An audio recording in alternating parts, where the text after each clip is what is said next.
Hi there MTN Fountain Pens and Inks fans, and welcome to another pen review.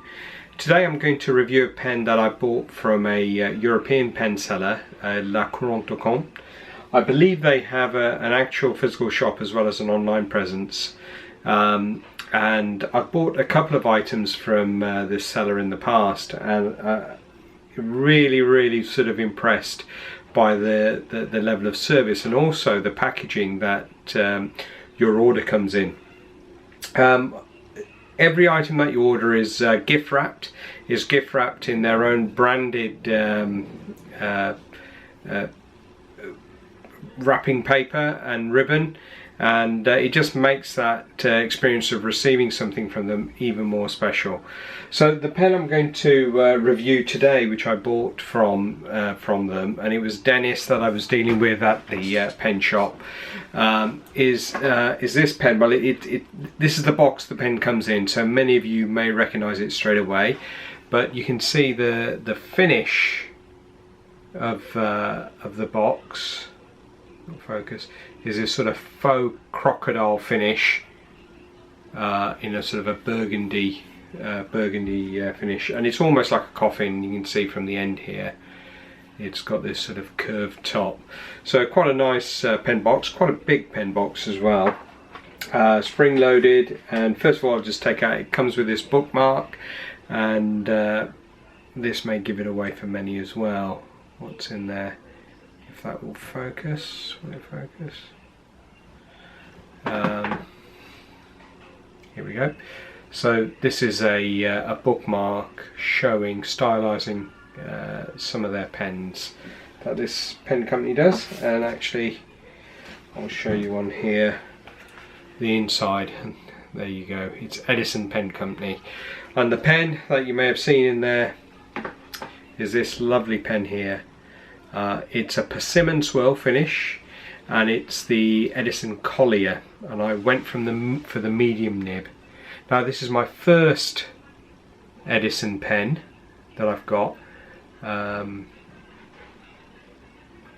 emailed the Edison Pen Company in the past because I was looking at doing a special deal for the or a special run for the group MTN Fountain Pens and Inks, but it didn't sort of make sense at the time because I wasn't sure how many people would be interested, and some of the signature pens, the special run pens, could be a little bit dearer than what some people want to spend.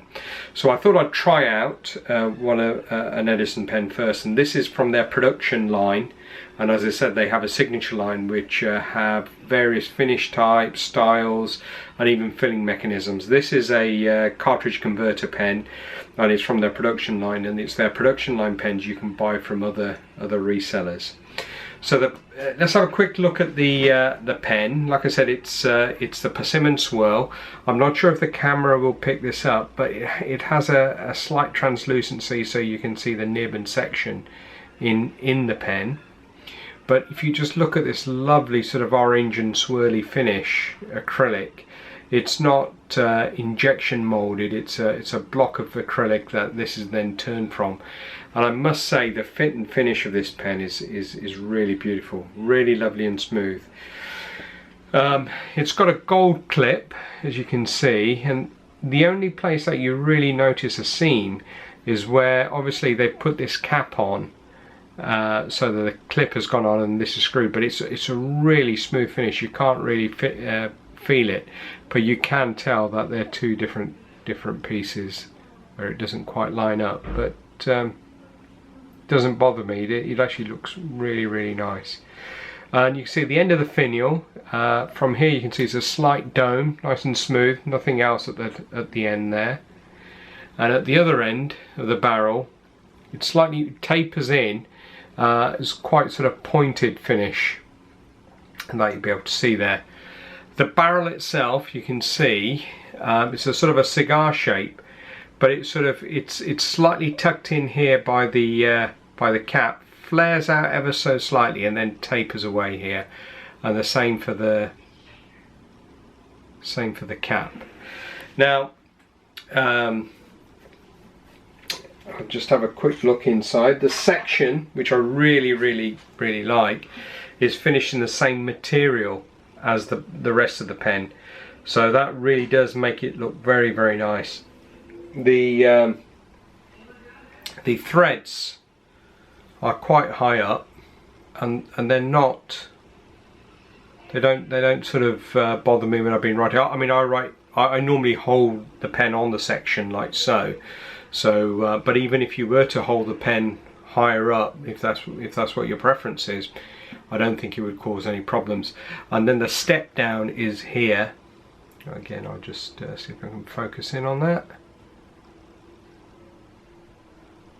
It's really not going to focus, sorry.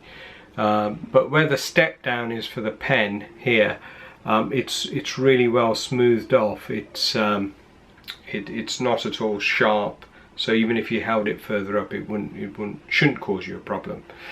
If I can get it to focus, you'll see the nib is a two-tone nib, and it's a steel nib, and I went for the medium, as I said earlier, and you may just be able to pick up there that on the nib itself it's got that really, really cool Edison logo, which is a nib with a light bulb screw fitting at the end, sort of a play on words with the logo. So, and it's two-tone with a little bit of scroll work on it. So again, a lovely pen. If we just have a look inside, unscrew the barrel, it comes with this standard converter, and you can fit standard international cartridges, and you should be able to fit the standard international long cartridges as well. You look at the size of that. And I've actually got this inked up at the moment with Apache Sunset. It's a sample that I bought from Goulet pen, so I thought the Apache Sunset would go really well with this pen, and I'm definitely going to purchase, if I can get hold of it in the UK, a whole bottle. So the pen, just some particulars. The pen weighs 27 grams inked, so this is full of ink at the moment. This is 27 grams, so not overly heavy. Capped as in like this, it's 15.1 centimeters. Uncapped, 13.1 centimeters. So for me, you know, not a problem whatsoever, and I think even people with large hands wouldn't have a problem. It is quite a big pen, quite a chunky pen, and the barrel is at its widest is about 1.4 centimeters. You can't post this pen, by the way. The way the barrel tapers then, and the width of the barrel and the end of the cap, you can't post it. Plus I wouldn't want to push it, because you may notice on the cap itself there's no metal ring like there is on many pens that stop that cracking. I'm sure that I've not read anything or seen anything about Edison pens cracking, but you wouldn't want to force anything in there just in case. And yeah, so it's the threads are just cut straight into the cap there, into the acrylic. So I'm really enjoying this pen. I've been using it for a couple of weeks, and although I originally bought it thinking that I would only use it occasionally, I'm finding that I'm using it most days, and especially at work. A very striking pen. I've just got a comparison. Here's some of you may well know the Jinhao X750, which isn't a small pen either, and here's the X750 against the Edison Collier. So you can see it's quite a big pen. I'm just wondering if I've got anything else at hand that I can do a demonstration against. Here's a good pen that, again, most of you will be familiar with. So it's a Noodlers Ahab here, and if I hold it against a Noodlers Ahab again, which is quite a big pen, you can see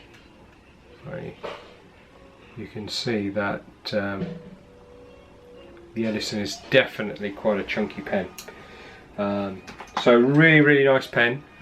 Really pleased with it so far. I'm now going to go and do a writing sample for you, and then we'll take it from there. So thank you very much, and I'll catch you soon. Hi there and welcome back, and I'd like to now do a quick writing sample with the Edison Collier. So the notebook I'll be using is the Back Pocket Journal Tomo River edition that Steve Kernell makes, and these are great. I've got a pack of these which I have in my field note size traveller's notebook, and it really is lovely paper.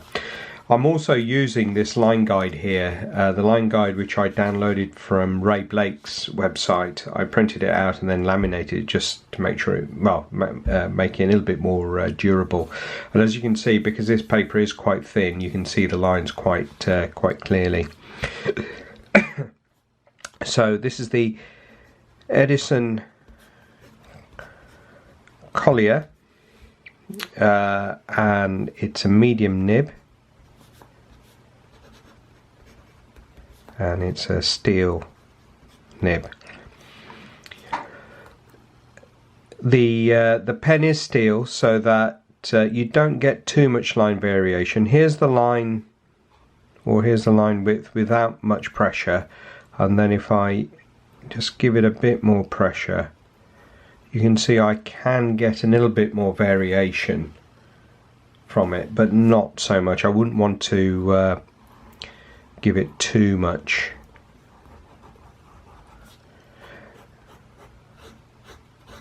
And obviously this is probably a combination of the nib and the paper, but you can see it's quite wet, and it's very smooth on this paper. Properties of the paper, but also I've used this pen on a moleskin Kahir, which I use for every day at work, and also rodeo paper, and it's smooth and a delight to write with.